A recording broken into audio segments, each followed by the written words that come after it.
Olá, tudo bem? Seja bem-vindo ao canal Meu Momento com Deus. Nessa ocasião nós teremos mais um estudo guiado, mais uma lição da Escola Sabatina para a honra e glória do nosso Deus. Hoje eu não esqueci o microfone, o áudio vai ficar legal e dessa forma a gente vai ter uma experiência maravilhosa, não apenas de conhecimento, mas também de aprofundamento no nosso relacionamento com Deus.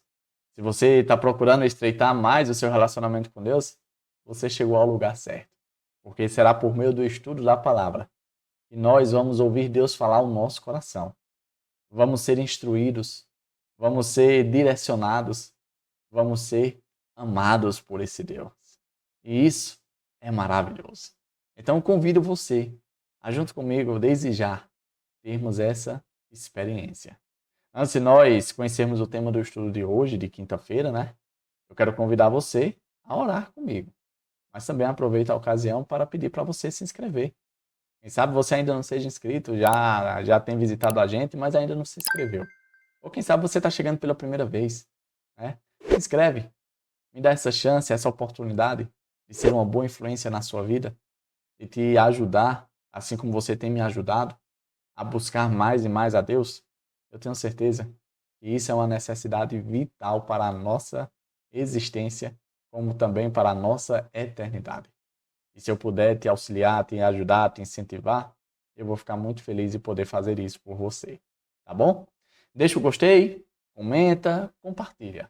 Faz tudo o que está ao teu alcance para, junto comigo, a gente difundir cada vez mais as palavras de Deus. Eu conto com o teu apoio, tá? Eu tenho certeza que você não vai falhar. Tá certo? Vamos orar agora? Senhor Deus, estás nos céus, muito obrigado, Pai, por mais uma oportunidade de poder estudar a Tua palavra, de poder nela meditar, de poder refletir em Teus textos, naquilo que o Senhor preservou, né, e manteve por tantos anos e séculos para cada um de nós. E por meio desse estudo da palavra, a gente venha não apenas a manter, mas tornar mais íntimo, mais estreito ainda o nosso relacionamento contigo, Senhor. Queremos também, Pai, te pedir o perdão dos nossos pecados. Nós somos pecadores, Pai. Nós somos destituídos da graça. Nós somos inclinados para o mal. Quem sabe até mesmo amigos de Satanás. Mas essa não é a realidade, o tipo de vida que nós queremos viver, Senhor. Nós queremos viver em novidade de vida. Nós queremos a eternidade junto a Ti. Nós queremos viver sem a influência do mal sobre as nossas vidas, sem as inclinações ruins. E é por isso que nós clamamos pelos méritos do Teu Filho amado Jesus Cristo. Que a graça redentora dele nos cubra. Que a justiça de Cristo nos justifique diante de Ti. Nós confiamos pela fé. No nome santo e poderoso do Teu Filho amado Jesus Cristo. Amém. Pois muito bem, chegamos ao estudo de quinta-feira e o tema do nosso estudo de hoje é: Jesus fez sua tenda com a humanidade. Vamos ver como foi que Jesus fez a sua tenda com a humanidade? Eu quero convidar você a ler o primeiro texto do estudo de hoje, que está ali no Evangelho de João, né? Capítulo 1, verso 14. Olha só o que diz. Aquele que é a palavra tornou-se carne e viveu entre nós. Vimos a sua glória, glória como do unigênito vindo do Pai, cheio de graça e de verdade. Davi, esse verso não está falando como foi que Jesus fez a sua tenda. Eu vou te explicar. Veja esses pontos que eu separei com base nesse verso. O que o estudo de hoje trouxe e apresentou para cada um de nós. Diz assim, ó, a encarnação de Jesus é um mistério, bem como uma ciência que os redimidos estudarão por toda a eternidade. De fato, se a gente for analisar todo o contexto, desde o nascimento até o seu sacrifício, a gente vai ver que a vida de Cristo tem muitos mistérios. Como, por exemplo, como Maria ficou grávida sem se relacionar com seu ainda não marido José. Pois é, foi possível pelo poder de Deus, o Espírito Santo. Como Jesus, sendo perfeito, sem inclinação para o pecado, viveu com o corpo, podemos dizer assim, a semelhança daqueles que eram imperfeitos. Porque nós cremos que Jesus ele veio com as mesmas características de Adão antes do pecado. E como era Adão antes do pecado? Adão era perfeito. Adão tinha mais de 3 metros de altura. Jesus tinha essa altura? Não. Jesus se diminuiu e se equiparou aos seres humanos da sua época. Ou seja, mais um mistério, dentre tantos outros que existem. Como Jesus, sendo Deus, deixou de lado a sua divindade e viveu apenas como homem, somente com a natureza humana. Será que em alguns momentos Jesus usou sua natureza divina? Mais outro mistério, dentre muitos. E com certeza, todos esses serão a razão pelo qual eu e você iremos estudar, refletir. Com certeza, iremos aprender diretamente do próprio Jesus, explicando e nos ensinando durante toda a eternidade. Então, com base nesse primeiro momento, a parte em que Jesus veio até nós e habitou entre nós, é esse simples aspecto, né? Que a gente entende que Deus, mais uma vez, tabernaculou entre o seu povo. Porque ali no Êxodo, o tabernáculo foi levantado para que Deus estivesse no meio do seu povo. E quando Cristo assume a natureza humana para mais uma vez estar no meio do seu povo, é aí onde a gente entende que Jesus fez a sua tenda com a humanidade. Olha esse outro ponto, diz assim, durante sua encarnação, Jesus armou seu tabernáculo com a humanidade. Que privilégio indescritível. Imagina só, eu não sei se você já parou para pensar, refletir. Mas quem sabe você já almejou viver nos tempos de Jesus. Para poder o quê? Conhecer Jesus. Quem sabe tocar Jesus, ouvir Jesus, abraçar Jesus, seguir Jesus. Eu, particularmente, eu já pensei muito sobre isso. Já fiquei imaginando como seria viver ali vendo Jesus, o Filho de Deus. Qual seria a sensação de saber que aquele ser humano não era qualquer ser humano, mas era o unigênito de Deus? Eu imagino que deva ser uma experiência extraordinária. Não foi à toa que os discípulos, após esse encontro, nunca mais foram os mesmos. Davi mais e nós. Nós não tivemos o privilégio de nascer na época de Jesus e conhecer Jesus face a face, né, ali, tocar em Jesus, seguir Jesus. A gente não teve esse privilégio. Como é que fica a nossa situação? A gente é desfavorecido? A gente é desprestigiado? A gente, quem sabe, não recebeu os mesmos privilégios que tanto o pessoal do Êxodo como o pessoal da época de Jesus receberam? A gente vai ver que a nossa situação não é muito diferente das pessoas que viveram nessas duas épocas. Porque olha só o que diz o terceiro ponto. Ó. Em Mateus 18, 20, Jesus disse que se 2 ou 3 estivessem reunidos em seu nome, ele estará no meio deles. Quando eu e você nos reunimos, por exemplo, para estudarmos a palavra de Deus, como temos feito agora, a palavra de Deus nos afirma que Jesus está aqui em nosso meio. Só que além de ter essa confirmação, nós também temos a certeza de que nós somos templos, templos do Espírito de Deus, templos do Espírito Santo, que também é Deus.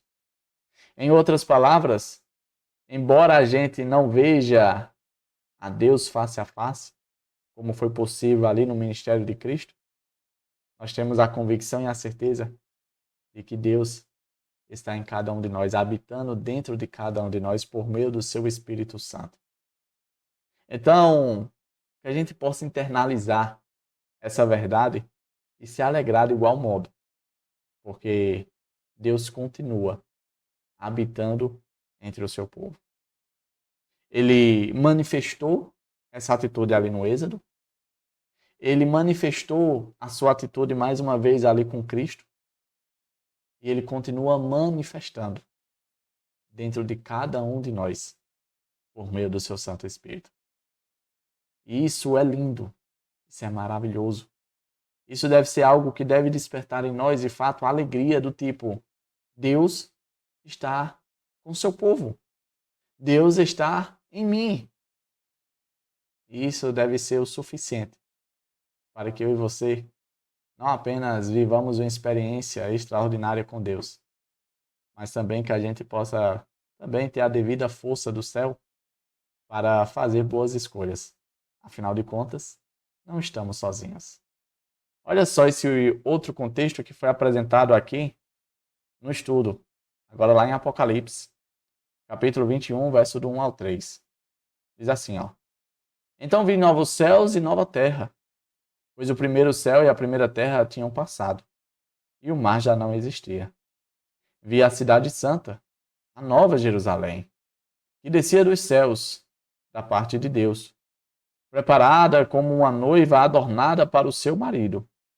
Ouvi uma forte voz que vinha do trono e dizia: Agora o tabernáculo de Deus está com os homens, com os quais ele viverá.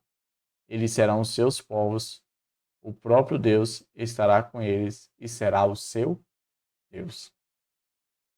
A promessa que nós temos, a qual nos desperta ânimo e esperança a dar um passo de cada vez até aquele grande dia, é exatamente saber que Deus está preparando novos céus e nova terra para cada um de nós. E o melhor de tudo isso, além de vivermos uma vida sem tristeza, sem morte, sem pranto, sem doença, sem, podemos dizer assim, falta de segurança, sem injustiça, além de nós vivermos num mundo perfeito para ser curto e grosso, nós ainda vamos ter o privilégio de ter Deus morando conosco. Em outras palavras, aquilo que ele manifestou durante toda a história desse mundo, que foi o desejo de estar conosco, irá se concretizar no mais perfeito aspecto quando ele restaurar todas as coisas, quando ele voltar e nos buscar. Pois o texto é bem claro ao dizer que ele descerá com a cidade santa junto conosco, habitará conosco e será o nosso Deus. A lição trouxe aqui alguns detalhes que a Bíblia traz com relação a como será o tipo de vida. Por exemplo, será que vai ter um tempo em que a gente vai precisar ir para poder estar na presença de Deus? O contexto de Apocalipse fala que não. Porque o nosso Deus será o nosso santuário e ele estará junto conosco. Nós viveremos face a face com ele. Um outro ponto interessante que fala é que a cidade santa, a Nova Jerusalém, ela terá as mesmas dimensões que o lugar santíssimo. Ou seja, todos os lados do mesmo tamanho. O lugar santíssimo, ou santo dos santos, ele tinha a mesma largura, o mesmo comprimento e a mesma altura. A cidade santa que vai descer do céu e se instalar aqui na terra, também tem as mesmas medidas. Mesma largura, mesmo comprimento e mesma altura. Trazendo à tona que a gente vai estar vivendo como se a gente estivesse no lugar santo dos santos, que só era permitido o sumo sacerdote entrar uma vez no ano, no dia da expiação. Esse é o nível de honra e privilégio que Deus vai conceder aos seus filhos, de estar com Ele, porque esse lugar era separado para, vamos dizer assim, um ambiente de Deus, para a glória de Deus. O último ponto que eu destaquei no nosso estudo diz assim, ó, por toda a eternidade, em um mundo sem pecado, morte ou sofrimento, habitaremos na presença imediata de nosso Deus. Então, eu quero encerrar o estudo de hoje fazendo a seguinte reflexão com você. O que mais nós precisamos fazer para garantir, não por meio de nossas forças ou por meio de nossas ações, mas para demonstrar, para dar testemunho, prova de que de fato estamos fechados com Deus? Será que já não é momento de agirmos? Será que já não é momento de buscarmos com mais intensidade a pessoa do nosso Deus? Afinal de contas, durante toda essa semana, nós vimos o quão é do interesse de Deus estar conosco. A pergunta que deve ser feita dentro de cada coração aqui representado é: será também que é do meu interesse estar com esse Deus? Reflita sobre isso no dia de hoje e veja as escolhas, as atitudes que você tem feito. E analise se essas atitudes, essas escolhas que você tem feito, têm demonstrado exatamente isso. Esse é o momento oportuno para a reflexão. Afinal de contas, nós estamos encerrando mais um estudo. E o meu desejo é que Papai do Céu te abençoe no dia de hoje, te proteja de todo mal e que você possa permanecer na presença de Deus. Eu quero te ver aqui amanhã. Amanhã ainda tem estudo. Vai ser o último estudo desse trimestre. Vai ser o último estudo adicional desta lição. Se Jesus não voltar, quem sabe no dia seguinte, nós teremos uma nova lição para estudar, um novo tema, um novo conteúdo. Que vai ser, para a honra e glória de Deus, uma bênção a cada um de nós. Então não falta. Continua mantendo firme essa convicção de que você precisa ter todos os dias o seu momento com Deus. Eu estarei aqui te esperando para, junto com você, ter o nosso momento. Tá bom? Fica com Deus, até a próxima e tchau, tchau.